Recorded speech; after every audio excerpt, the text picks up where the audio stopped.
Yes, Brenda, you can continue. It's loading now. Okay, thank you. So the next tool is the ABCDE method. So this method is also a structured way for us to rank tasks based on the importance. Yeah. And then it also helps you to focus your energy and your time on high impact work first. So you write in your notes, for instance, A, B, C, D, E, and then A, you put under A, must do. So these are serious consequences if you don't do them, you get. So you put there must do because they are very, very important for you to do them. If you don't do it, there are serious consequences for it. For instance, if you put it in the setting of class and then doing an examination or a coursework and all that probably falls under must do, you get. So imagine you don't show up for an exam. It has serious consequences because you will not have a grade and then you will not graduate. So that is the meaning of a must do activity or task.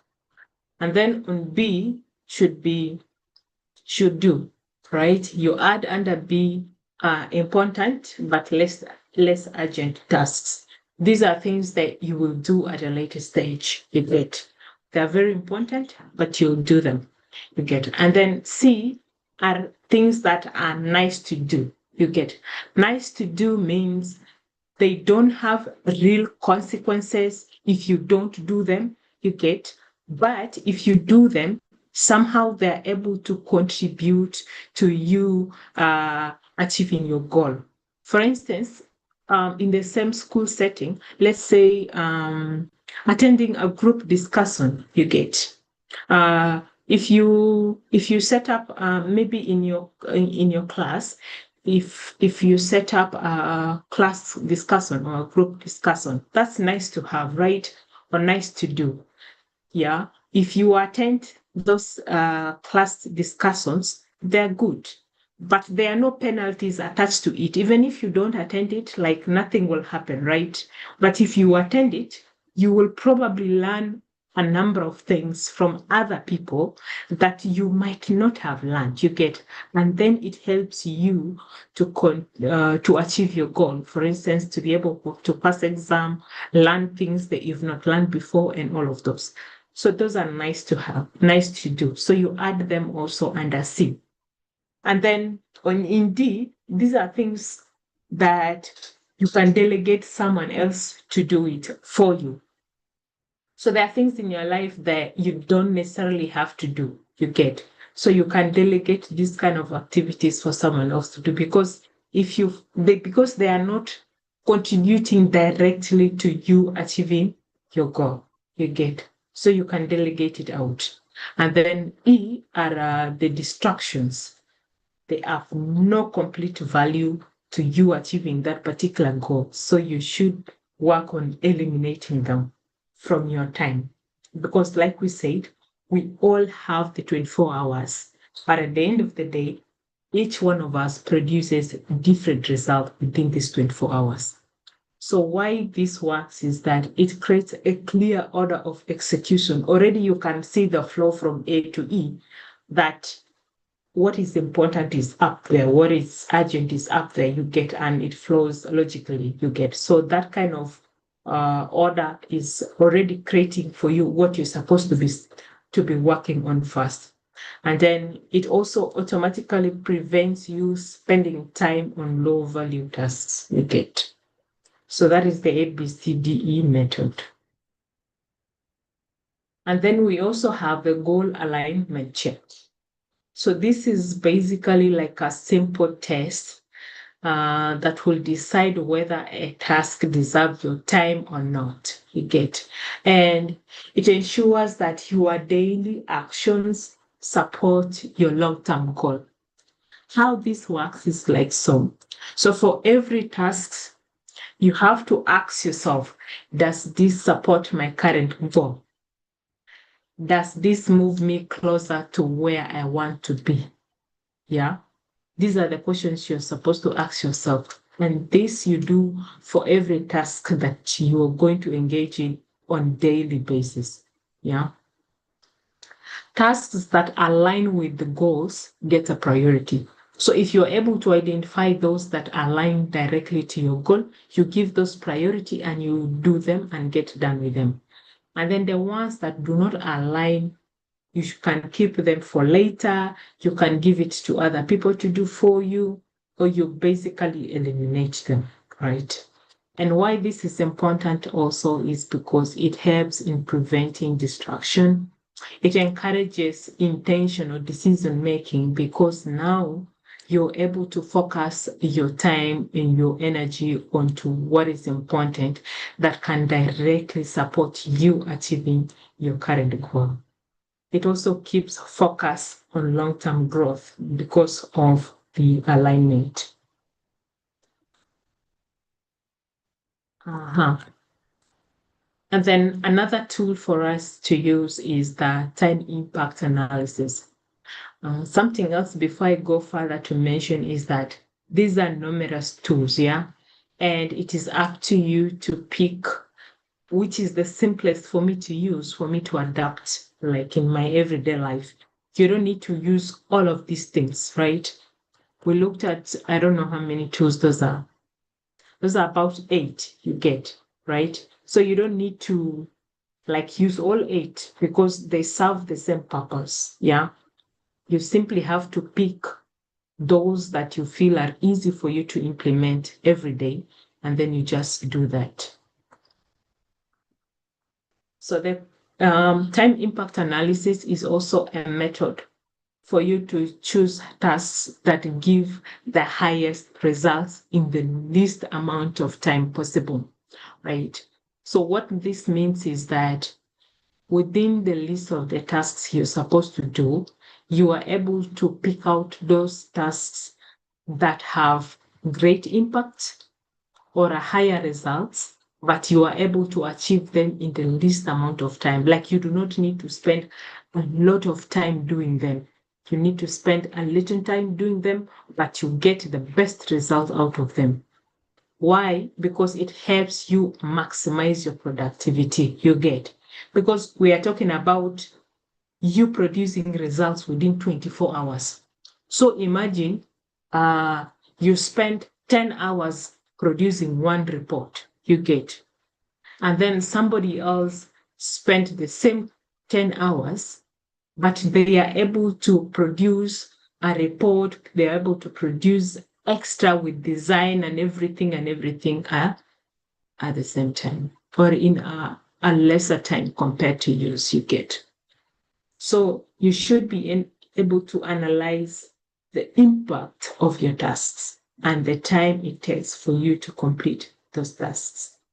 How this works is that you should estimate how much time a task will take and then estimate the impact or the value of completing the task.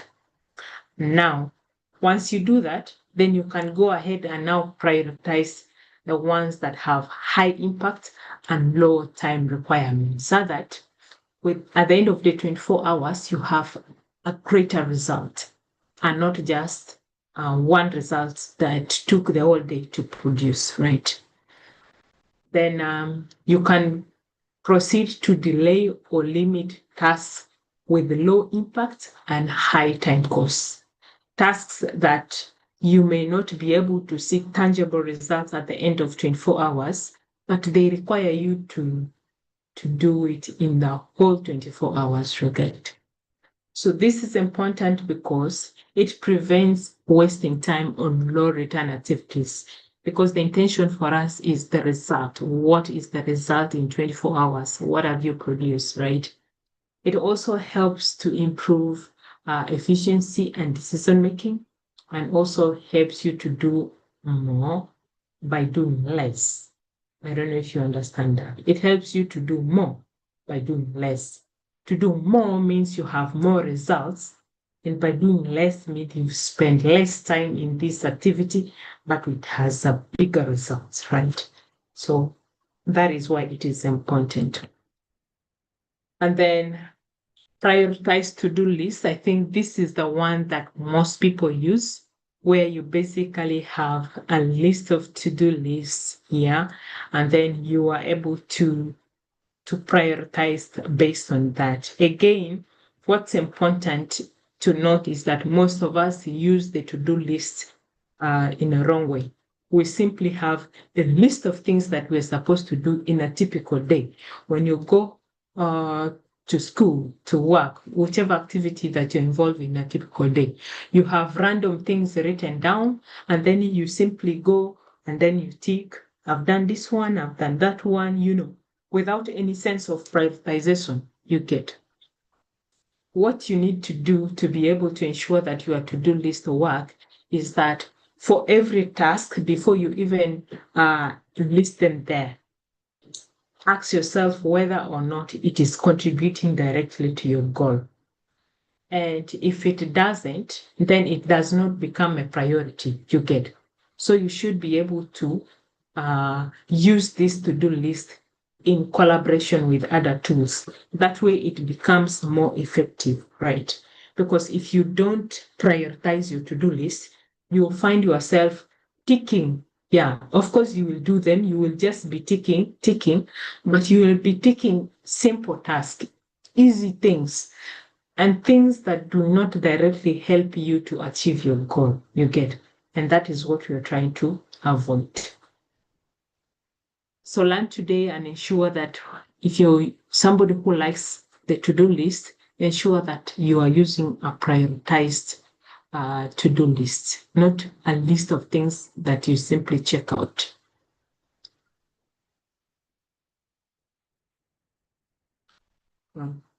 So we're also going to look at procrastination. I think I'd briefly hinted about what procrastination is.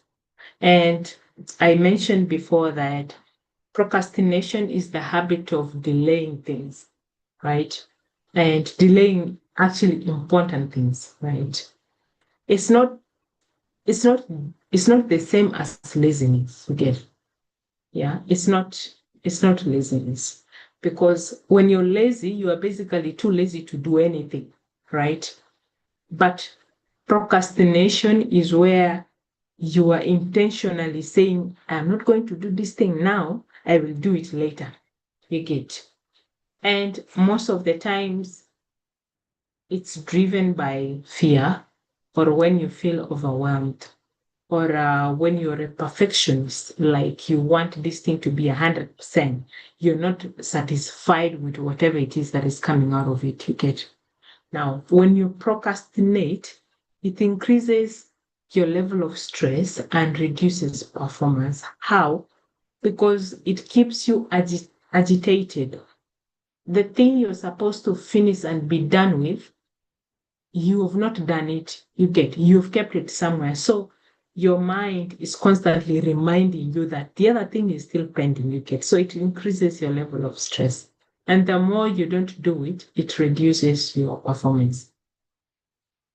And then some things that you keep on pushing for later, later, they will become very urgent things, and then it will disrupt your entire day, because you've been postponing it for the longest, and now it is urgent because you are approaching the deadline you get.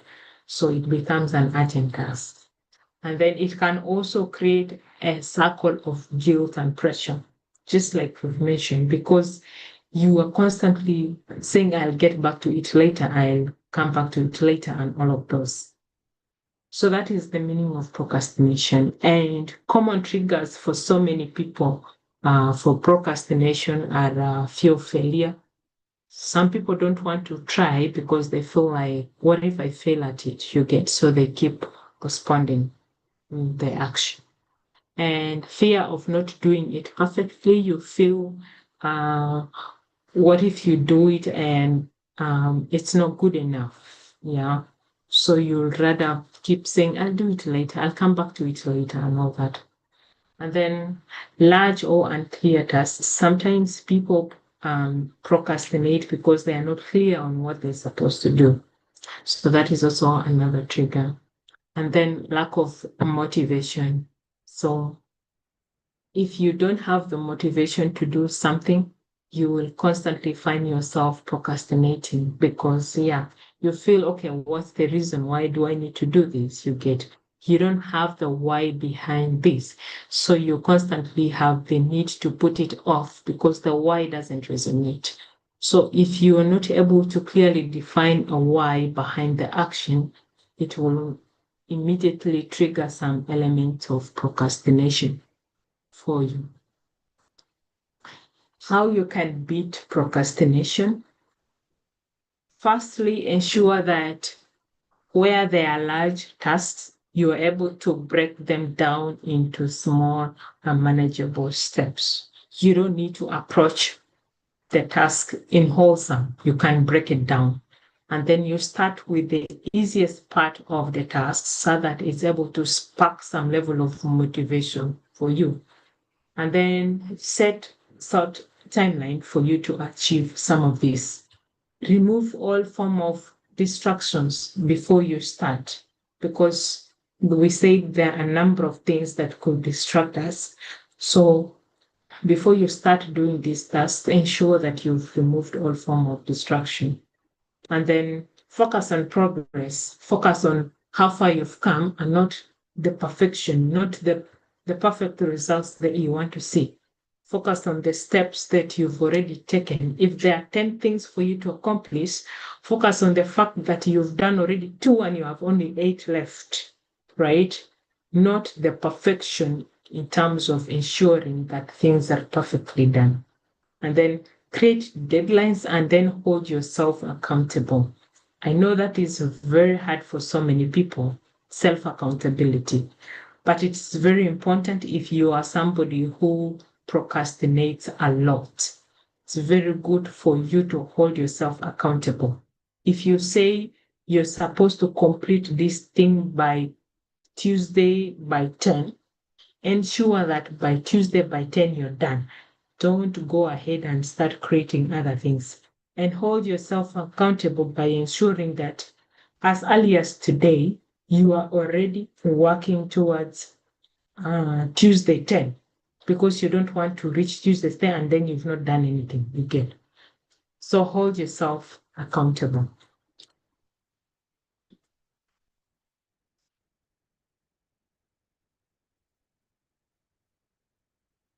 Okay. So most times when I talk to so many people, they feel that um okay, I will succeed if I just push harder, you get. And and that is the missing link when it comes to like energy management, right? That if you work harder, for instance, somebody would say, oh, me, I work like 24 hours, you're right? But working 24 hours doesn't guarantee that you will succeed. You get. If you don't manage your energy level, if you don't manage your time, you will collapse at the end of the day. You get. And a very exhausted mind cannot think clearly. A very tired body cannot sustain discipline. You get. Some people feel like, oh, if I take a break or if I sleep, they will think I am lazy. You get. That's not it. You get. That's why we talk about energy management. Productivity depends heavily on energy, not just your time, right?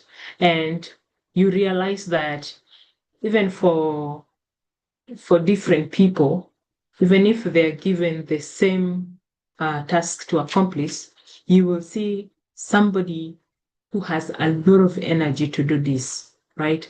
And then the other one doesn't have the energy to do that work, you get. And that's where productivity, the results draw the line because that is the link. If you don't have energy to do the thing you want to do, you will produce poor results, obviously. Yeah. Regardless of how much time you spend. Because it's not just about you taking less time, it's the energy behind you accomplishing the task.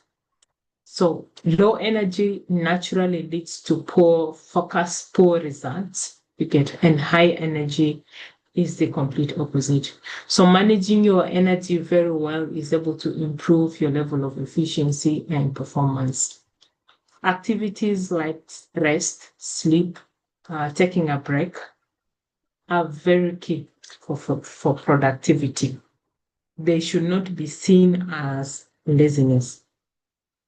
And if you ignore your energy levels, you can easily be burnout because at the end of the day, you are ignoring the fact that your body is tired and needs to rest. So don't say, I work throughout and I don't rest at all. There are times when your body, mind, everything needs to rest.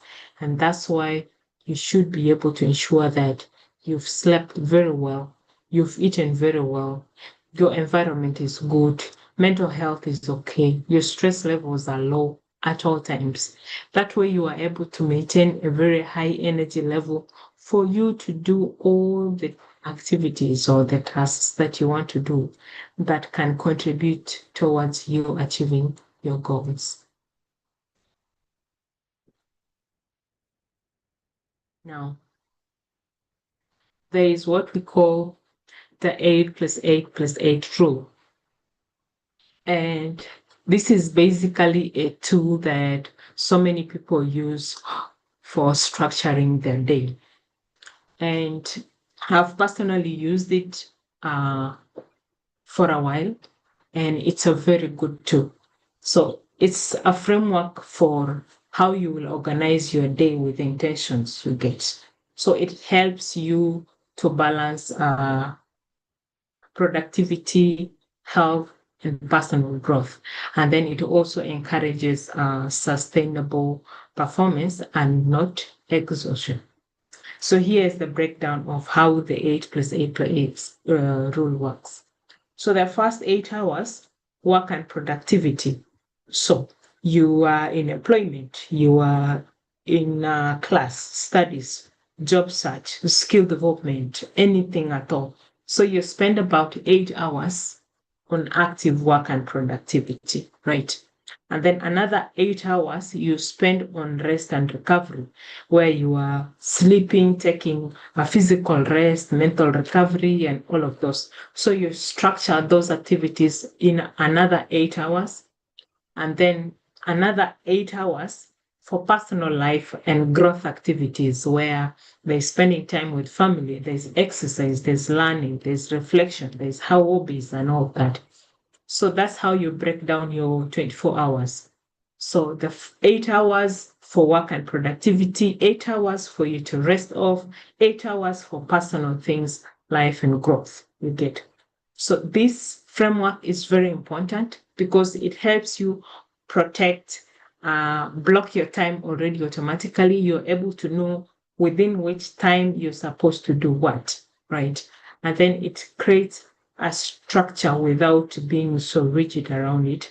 And then it improves your level of focus during active working hours, because you know at the end of these 8 hours, you are basically able to go rest and then or spend some personal time, maybe with family or to exercise, some learning and all that. What happened for most of us is that even for just work and productivity, we spend almost 15 hours. And then in the personal life, almost nothing, because you show up at home maybe at 10, and then you find the children are sleeping, wife is sleeping, everybody's asleep. You open the door, you get in, you sleep for less than 2 hours, for less than 3 hours, you're up by 3 p.m., by 4 p.m. Because you didn't manage your time properly. You're supposed to be in a class or finish an assignment or do something. You don't have time for exercise. You've not slept enough. You start feeling stressed because lack of sleep comes with stress and all that. So the 8-8-8 rule can really help you a lot if you're somebody who wants to structure your day in a way that is more productive and more balanced in terms of productivity, in terms of health, and also in terms of your personal growth. Mhm. Okay. So these are some of the practical time management tools, like the weekly planning. I was looking at a couple of uh, reviews from some people, and then they're talking about how they've been able to use some of these tools to ensure that they are able to manage their time properly. So weekly planning is very key. You plan priorities before the start of the week. For instance, I use weekly planning as well. And every Friday, I'm able to already write down what I'm supposed to do starting from Sunday to uh, Friday following week, right? So it helps me know the priorities for that week already before I even think about breaking them down into the daily activities.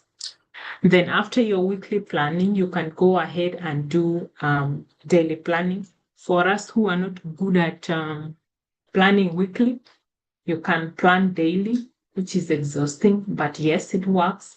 You can plan daily. You list key activities for each day that you want to do, and then think about the earlier tools of prioritization that we talked about on how you can prioritize this list of tasks that you've written down.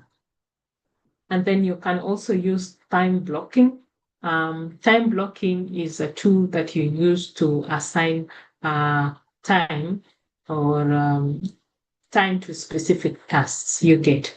For instance, you say between 1 to 2 is my rest time. I don't want anything. I will go find a good meal and then I eat.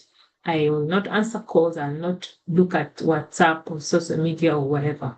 That's an example of time blocking that you assign specific time to specific tasks. If you go home with your family, you can say, for instance, I return home at 5:30, and between 5:30 to 8, I'm dealing with my kids. I don't want any disturbance. Phones on silent, laptop off, and all that you get. So that's how you block time, and that's how the tool works. And then digital calendars, we already went through these ones, how you can schedule tasks and deadlines so that you do not miss out on important things. And then reminders and alarm clocks, yes, it helps you to stay on track and also avoid you forgetting things. And then the simple to-do list that we already talked about in terms of prioritization as well. It keeps your tasks visible and manageable. So if there are things you've not accomplished here, you're able to sift them and move them the other side for the following day, for the following week, but ensure that this is not an element of procrastination. Right.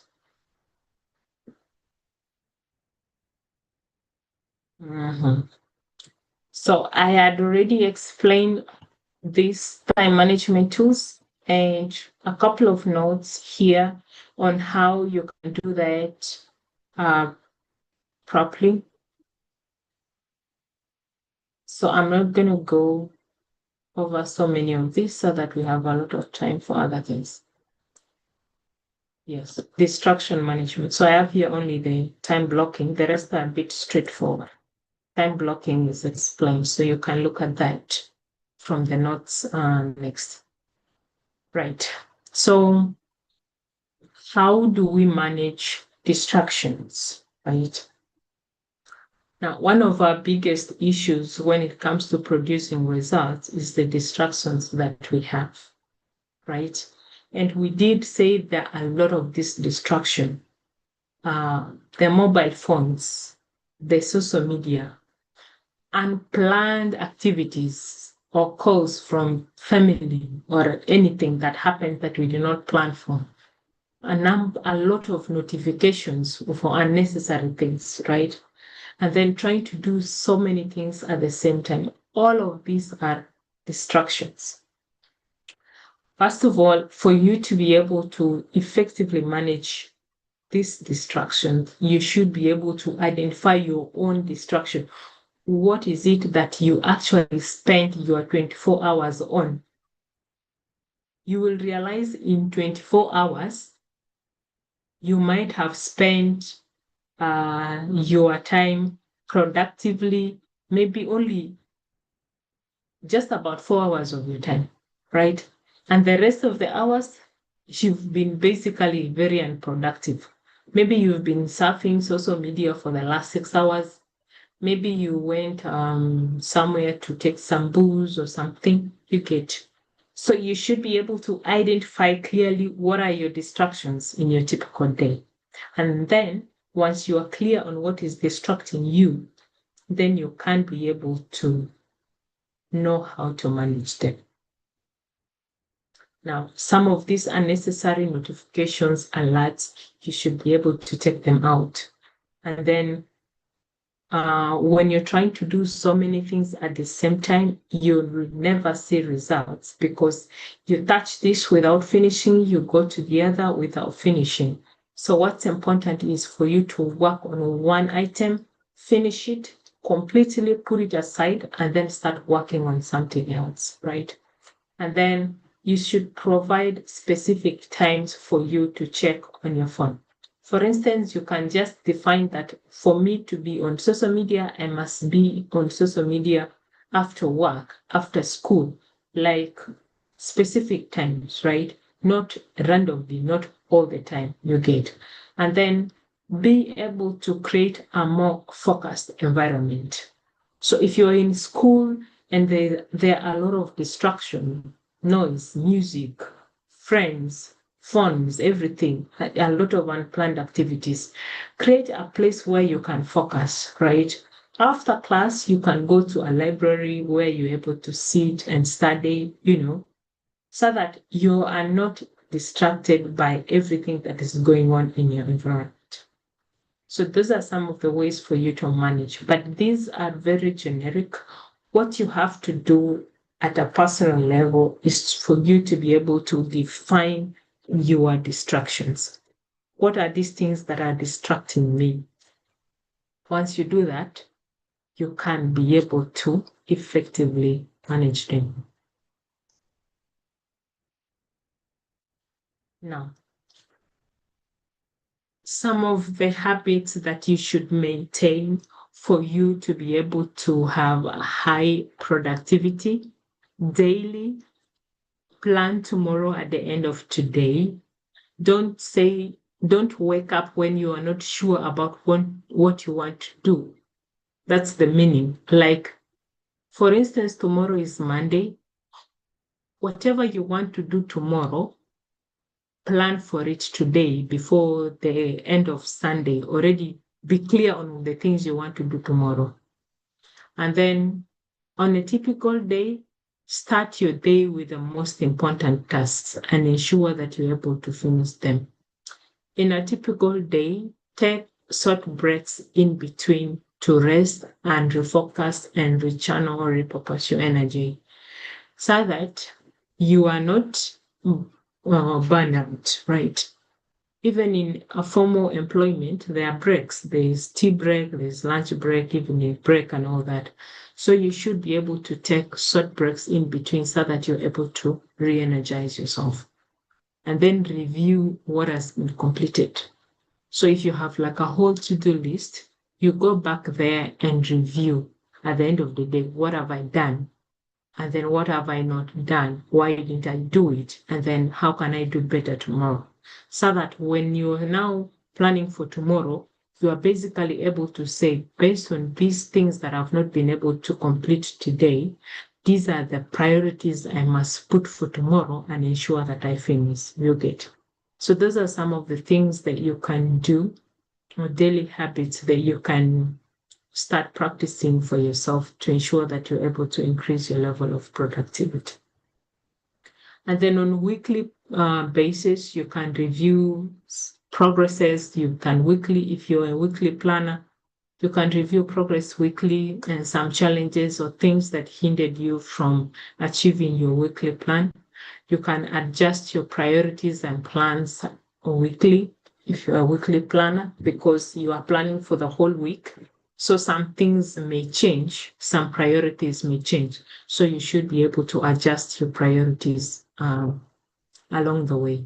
and then also reflect on what worked and what didn't, so that you're able to define new strategies that you're going to use to ensure that at the end of the day, you are able to achieve your goal.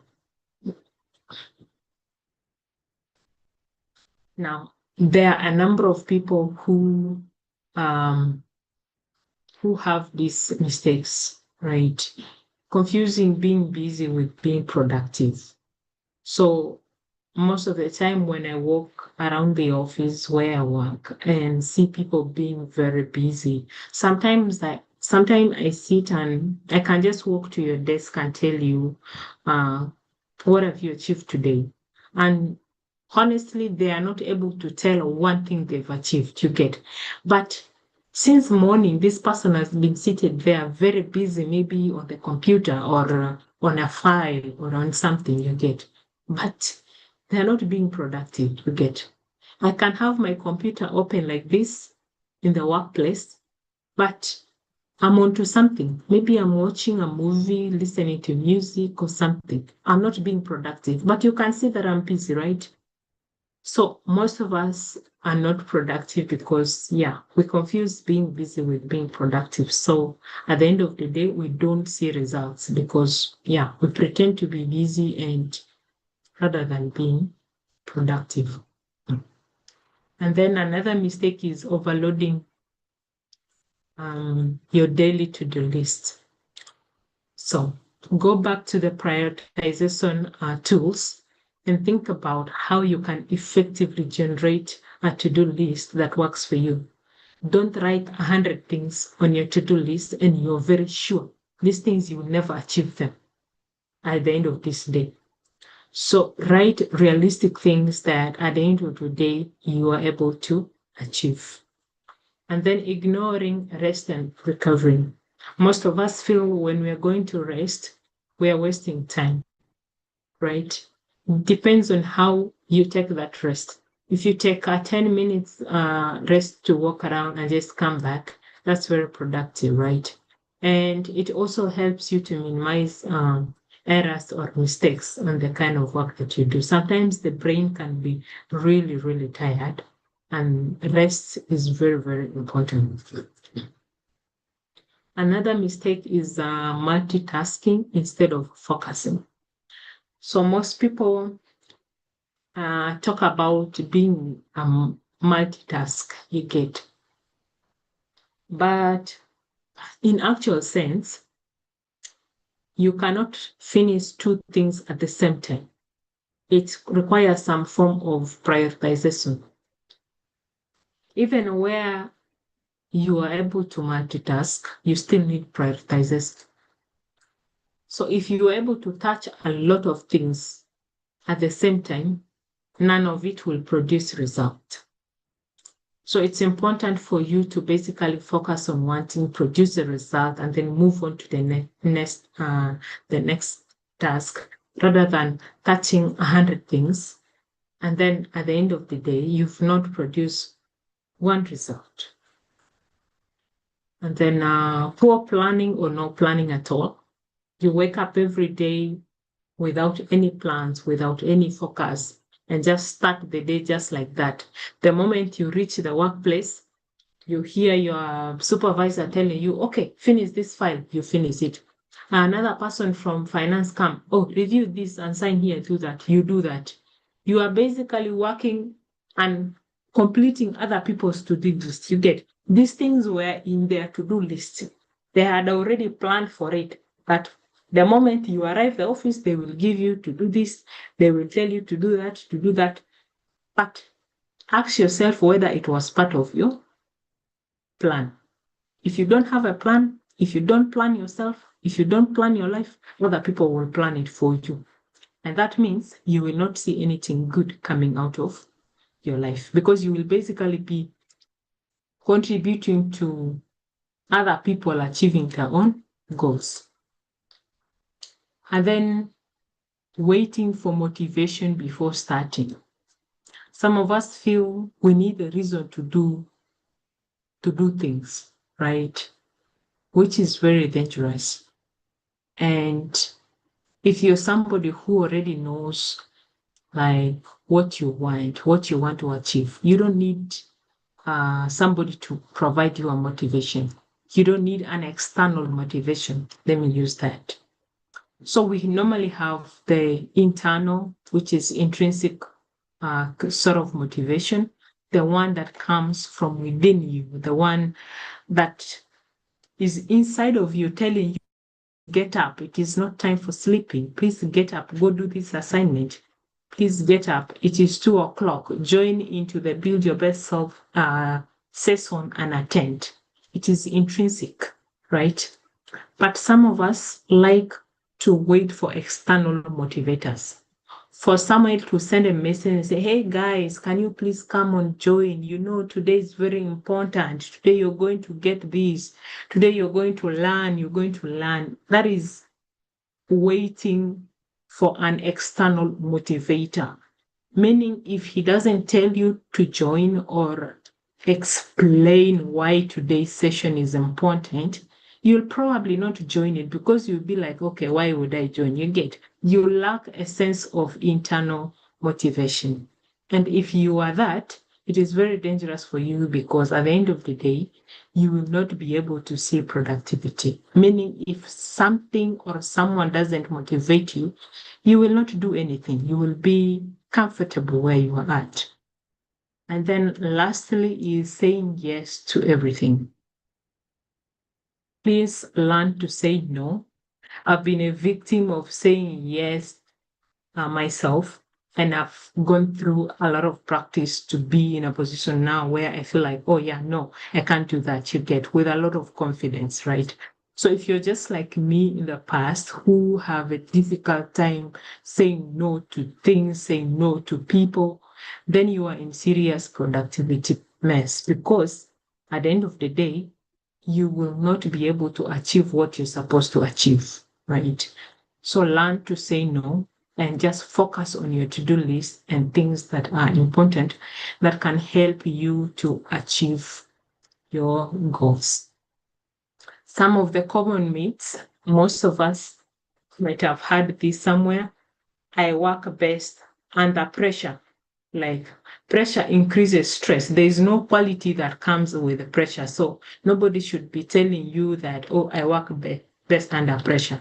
There's no productivity correlation with that kind of statement, right? You work, but do not create pressure intentionally just because you get. So there is nobody who does really quality work under pressure. You get, and nobody enjoys pressure, by the way. So don't say, "Oh, I work best under pressure." It's not prideful, right? That's a productivity myth.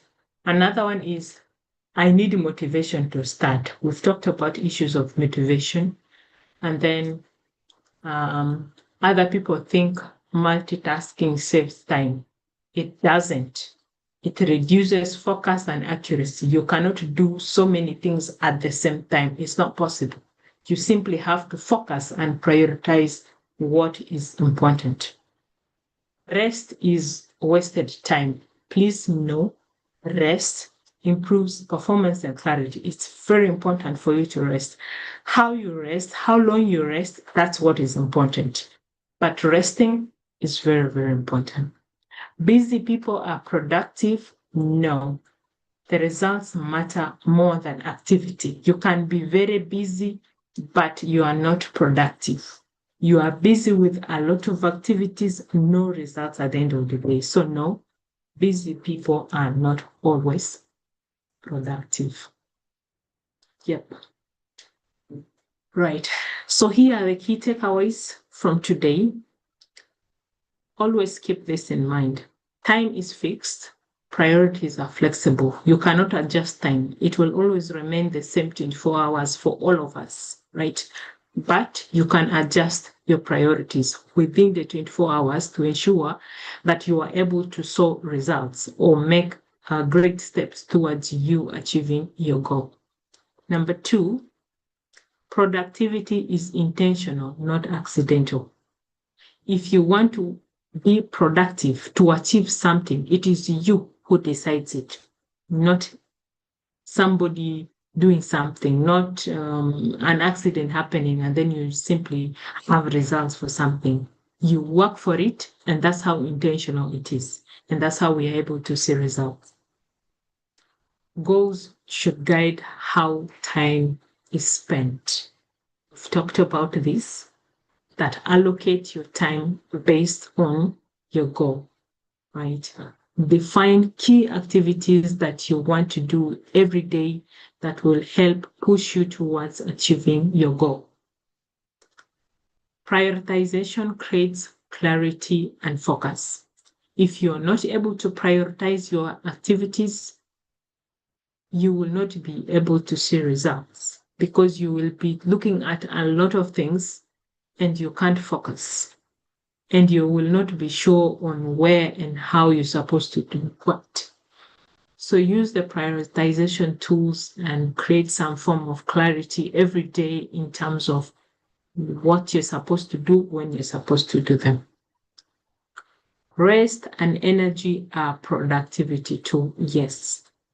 Find time in the 24 hours to ensure that you rest up, you energize, so that you're able to get back to what you're supposed to do to produce results.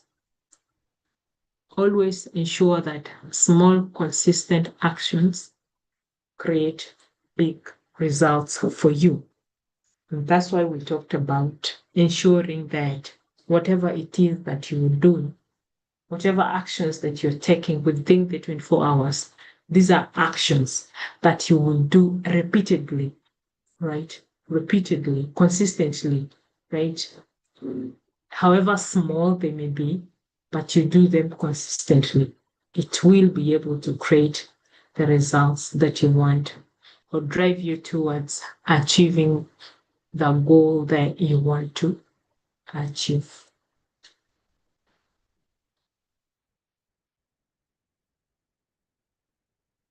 Right, so here's my message for you. Time management is self-management. If you don't manage your time effectively, you cannot manage yourself. And productivity is about alignment and not pressure. Sustainable success requires balance and discipline. You don't need more time because you will not get it anywhere. We all have 24 hours. What you need is more clarity in terms of your priorities. What you need are better structures that can help you remain productive. And what you need are intentional action that you take every day to help you achieve the goal that you need. You don't need more time. The time that we have, the 24 hours, is just enough for us to achieve what we want to achieve. Master your time, protect your energy, and you continue to build yourself more intentionally. Thank you, and I hope that we can get back there, take a couple of questions. We have about 30 minutes or so. Right, yeah. I'll stop sharing my screen and take a few questions. Over to you, Samuel. Okay. Thank you so much, Brenda. Okay. Thank you so much, Brenda. It was very insightful and also eye-opening. We have really learned in this session. I think we still have questions, and also if you have inputs, you will also do that. So as usual, you can actually send in the chat. You have questions, and if you can also be able to speak over the mic, you can put up your hand, and then you can proceed with that. So I think let's do that. Let's exercise that quickly. Any questions or inputs as well?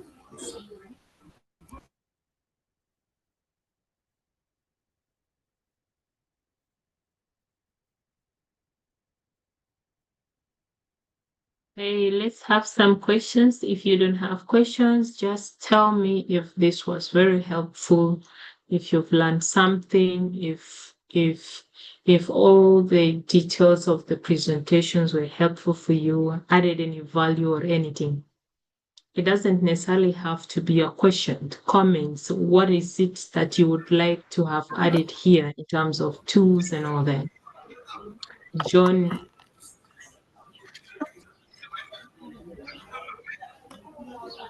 Yes. Good evening, everyone. Thank you so much for the presentation, and I really appreciate it. And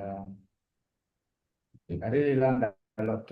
Mine is not just a question, but I wanted to put a comment across it because the presentation was quite very, very elegant and understandable. And I really know that all this while, personally, I've been really wasting time from productivity, time management, and all that. I really know all that has been presented is really, really very important. Now, especially I'm a victim of always saying yes. It's very difficult for me to say no to some of the things, some of the things, some of the tasks assigned at work or even at home. But today I understand it's very important sometimes to say no because you will be a victim of something that you never wanted to have to happen. And then also multitasking. In sometimes learning, I wanted to really do my own personal development courses, but sometimes I just jump here, jump there, and at the end of the day, I don't get the results. So this presentation today has really given me a very good hint for me to manage that. And I want to appreciate you for today's session. It's really nice. Thank you so much. thank you so much, John. Just a few things on the saying no part. I know the one on the multitasking is already clear for you. It's not possible. Just focus on one thing and get it done with, and then just go to the other. It's not possible for you to do so many things at the same time. At the end of the day, the results will be very, very poor. So just focus on what is important at that time, be done with it, and then move on to the next. Now, saying no is genuinely hard, and not because you are being wicked or unkind. It's hard because saying no touches on our identity, it touches fear, it touches relationship, and sometimes guilt, right? And most people struggle to say no because of fear of disappointing others, fear of like missing an opportunity, or the people pleasing identity. You've learned that being valuable means being available. So, like, you have that people pleasing identity, and also lack of clarity about your own priorities. When your goals are not clear, everything feels important for you, and it's not, you get. So that's why it is very hard for most of us to say no, you get. So when you're able to reframe no, it changes everything for you. And saying no to one thing is saying yes to something else. Saying no doesn't make you like selfish, and saying no protects your time, energy, and focus. Remember, this person you are saying yes to has the same 24 hours as you get. So the moment you say yes to 5 people in a day, and all of them requires maybe an hour or two for you to help them, you have already given out 10 hours of your time to 5 people. But they will achieve their goal within the 24 hours. And you will be left to struggle with the remaining 12 hours you get. So get clear on your non-negotiable. Like, get clear on what you can not negotiate with anybody. Yeah. use the pause, like ask yourself, okay, let me check my schedule. Okay, can I get back to this later? Can I assist you with this at a later time? You get something like that. Yeah. It gives you the space to think about whether or not you want to help that person at a later stage. It reduces the emotional stress or pressure that comes with it. You get, and all of those. And use kind but firm languages when you mean to say no. And you don't need to do long explanations, justify yourself. No, no, no, no. Nobody deserves that. You don't need to justify yourself for saying no. You can simply say, I want to be able to commit to this right now, and that's just fine. Or this doesn't fit my current priority. That is still no. I don't have the capacity at the moment. That is still no. I appreciate the opportunity, but I have to pass. That is still no. So you don't have to say no like disrespectfully, but yeah, no apology, no of explaining, no guilt, and no justifying yourself for saying no. And separate some kindness from availability. You can be kind without being unnecessarily available for so many things that don't add value to you. And you can be respectful without saying yes. So yes, helping everyone eventually will drain you, delay your goals, builds, yeah, a number of things. You get the point. So as much as possible, learn to say no. Tong, your hands up. Yes, good afternoon, everyone.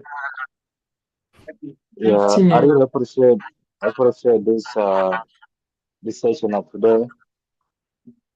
Actually, I've learned a lot of things, and I also came to realize that most of the things that we don't do is not because we don't know them, but because we lack that commitment to apply the knowledge that we already have. Uh, Everything I've been talking about, it reminds me of something I learned some time back from the book called Eat That Frog by Brent Charlie. So usually you talk about all these things that you have been talking about, and I came to realize that most of the time we don't implement the thing we know we should do, but we just keep around doing unnecessary things towards our time. So my thing is not a question. I really want to appreciate you for opening our eyes, to live intentionally. Uh, I have realized my problem is it is a procrastination. I've been putting a lot of things like I will do later, later, and later come and I don't action. And then I find myself wasting a lot of time. And the good thing is that yes, we cannot bring back the days we waste, but if you can just make use of the current time, as you mentioned before, we all have 24 hours. But how you spend your 24 hours will differentiate you and those one who have a sweet success. So I would say that I will be intentional and I will try to work on myself, make sure that I don't waste a lot of time like I did previously. I will today take my life serious and make sure that I manage my time in the right way. So I really appreciate you, Miranda, for all this knowledge. And I appreciate everything you guys have been doing in this platform. So thank you. Thank you so much, and thanks for the feedback. Um, I want us to remember this phrase that I had written somewhere, and I used to say, oh, yeah, this is my philosophy at Build It Yourself. You cannot build your future if your present is owned by someone else or by other people. Your time is your life in hours, right? So every unnecessary thing you do, it costs you.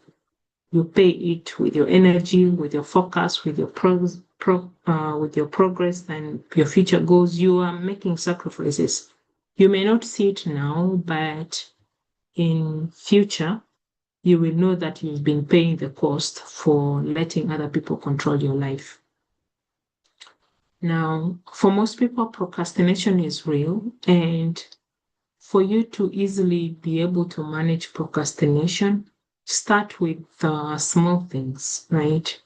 Most procrastination happens because sometimes the task feels too big and maybe fear and all that. So remove fear and just start the task.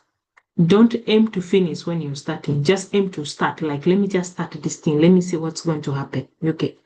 That should be your aim. And once you start it, you will realize that now you have a reason to finish it.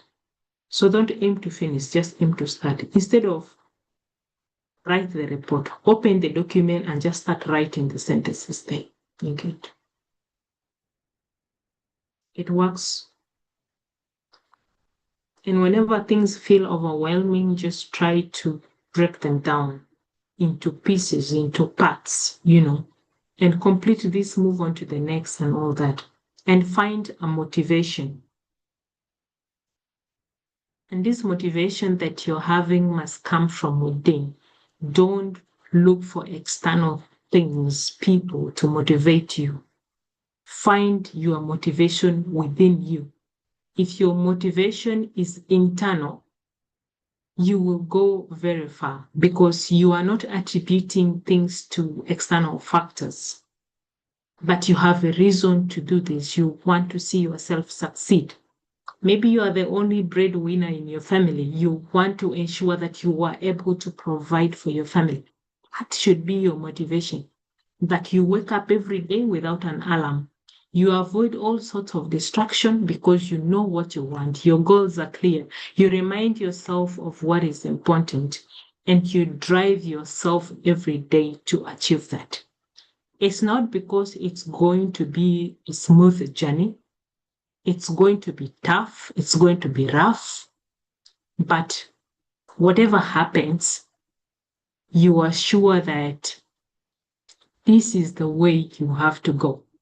Because, hey, that's where your goal is. And this is how you're supposed to move towards achieving your goal. So find motivation, find internal motivation for everything that you need to do. Anybody has a comment, question?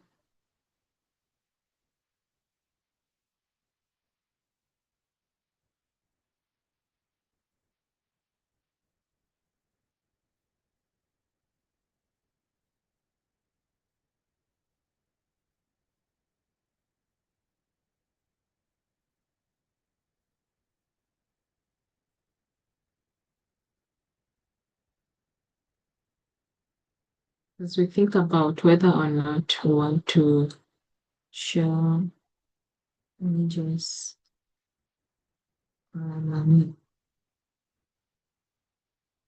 share here my.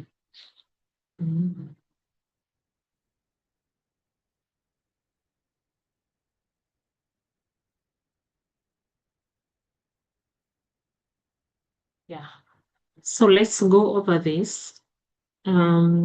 This is the assignment for today's session.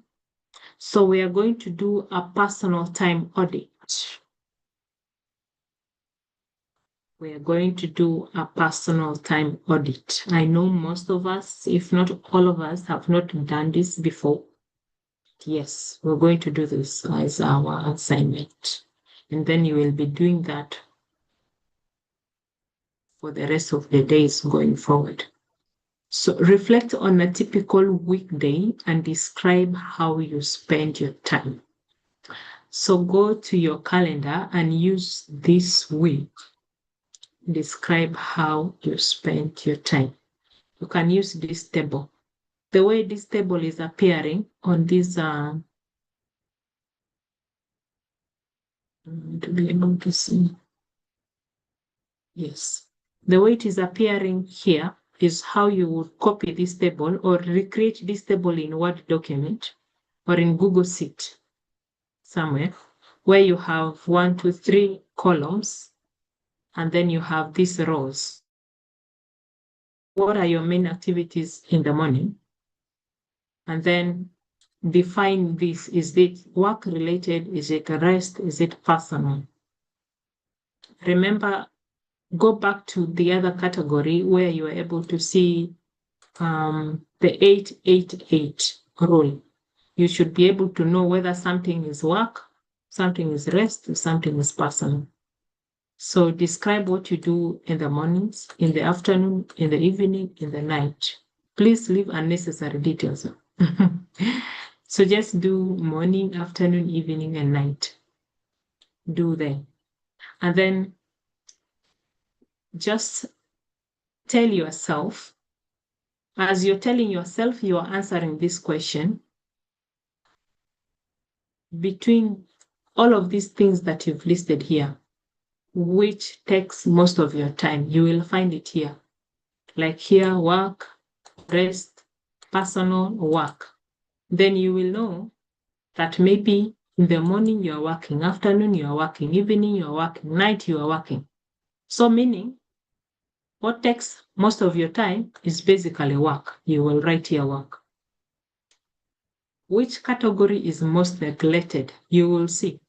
There is work, there is rest, there is personal. So if you don't see rest and personal appearing, you will know that the most neglected is the rest and the personal category. And then you write one activity or more where you waste the most time. We talked about distractors, time wasters, and all of those.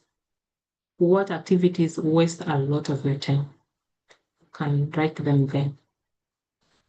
Now, you've already answered the questions about goal setting. Go back there and just put 1 or 2 of those goals here.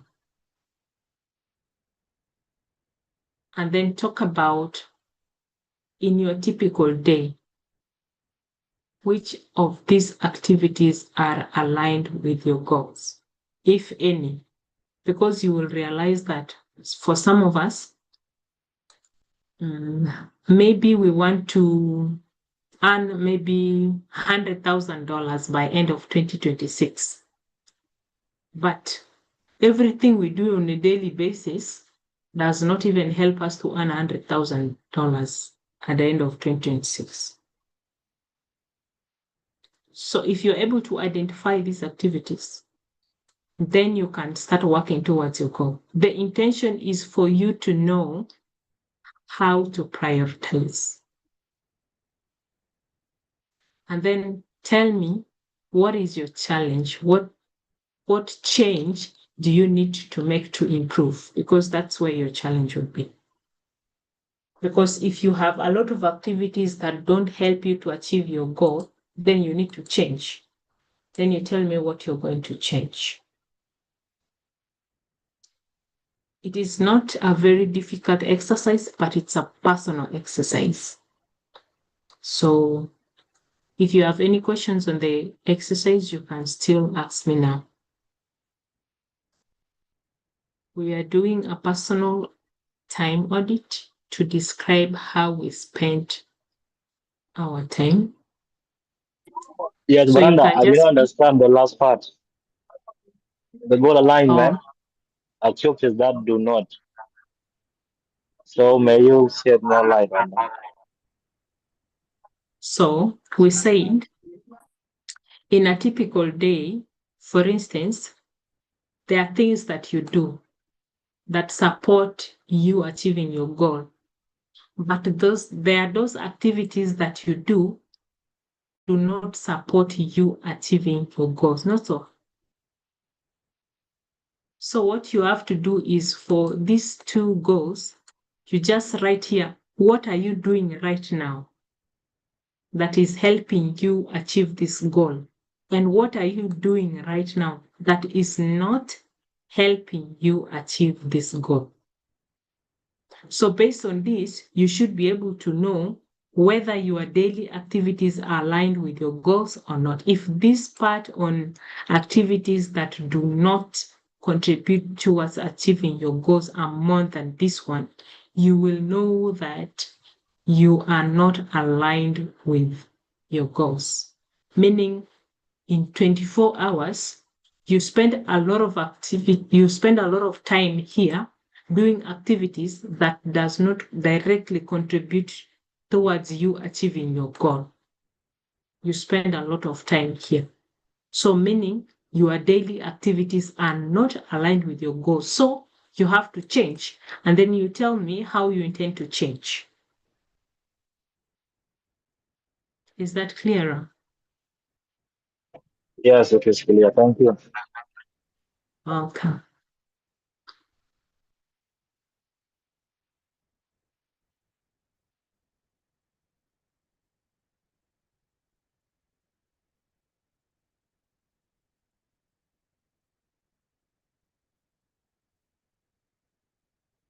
All right. I think we're through. Samuel, over to you.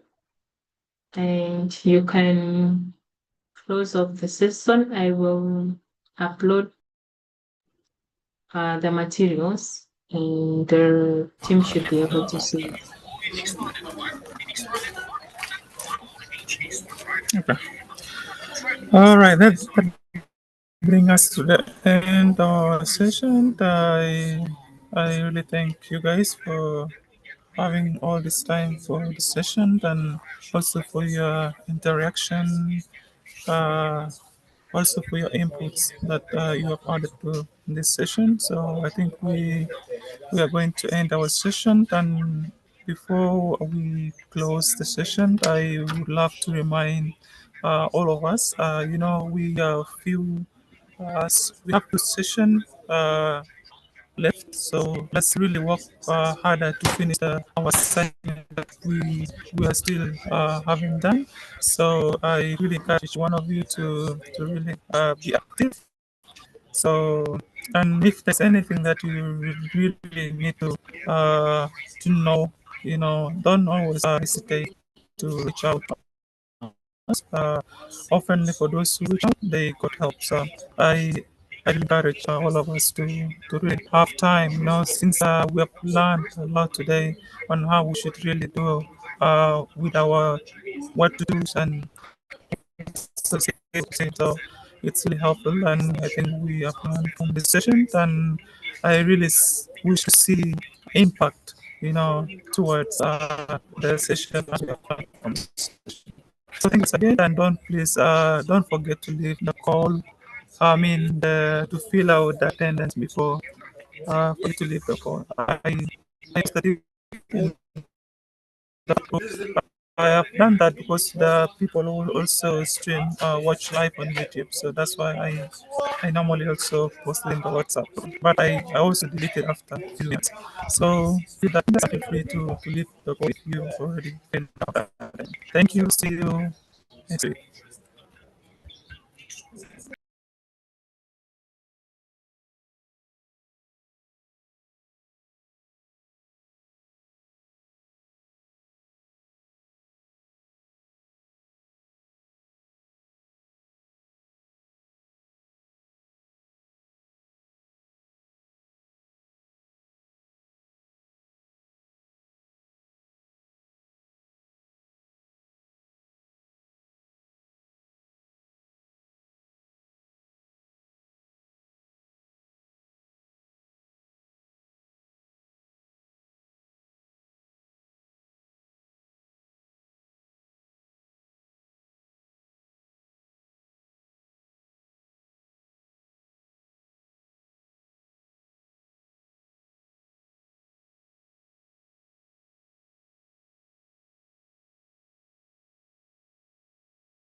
Alright, guys, if there's nothing else, maybe I think we'll have just to end from here and see you next weekend.